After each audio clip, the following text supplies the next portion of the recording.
In this video, we're going to look at adding a Podroll to your Podpage website. I'm here in Buzzsprout, which is just one of the few hosts that allow you to add a Podroll.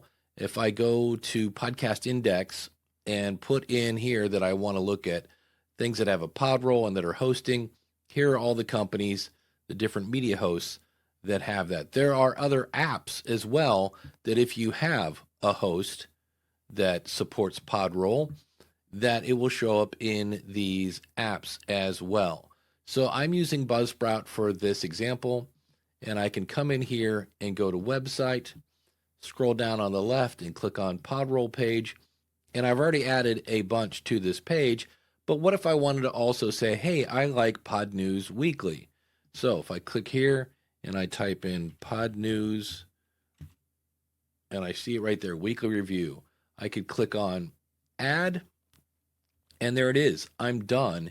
Now, in Podpage, you won't have this feature turned on. You can come down to Pages and then scroll down to Activate Feature, and then scroll down again, and you will see Podroll page, and this is in beta. So when I click on that, it brings me to this page, and all I have to do is click on Turn On. It will go out and pull in your feed, and it does refresh every now and then, we'll say every 5 minutes, to see are there any new shows added to your Podroll. And you can see here are the following shows we found in your feed. So it's saying these are all the things you've said, and you can see Pod News Daily. I just did Pod News Weekly, so you'll notice it's not showing up because it hasn't been 5 minutes yet. But if I want to see this page, I can say, hey, let me look at this.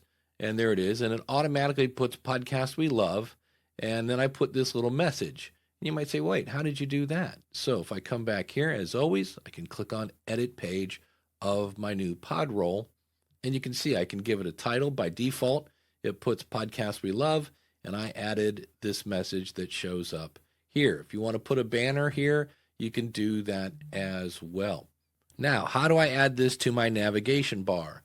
I can come down to Design, Navigation Bar, and you'll see navigation links. And if I scroll down, you will see there is podcasts we love. And now that would be on my navigation bar. If you ever want to change the title here, you would just change the title on your Podroll page and it will automatically show up here. Now for me, I always want my follow link to be the last one, so that's a button. So I'm going to move this up. I'm going to scroll down and click on Save. And now if I want to see what that looks like, I can open my website. So you'll see where the link is right there. If you ever want to talk about your Podroll on your show, it's really easy. We've made a built-in link. Just go to yourwebsite.com/Podroll, and you will see your Podroll. Currently, the way these are lined up is strictly based on what's in your feed and what's in your media host. There is no way to rearrange these. They just display the way they came in from your host. But this is a great way to cross-promote friends and other podcasters that you enjoy. So if you want to trade links with someone and they're, again, on a host that supports this new feature, then you can do this and add them to your Podroll.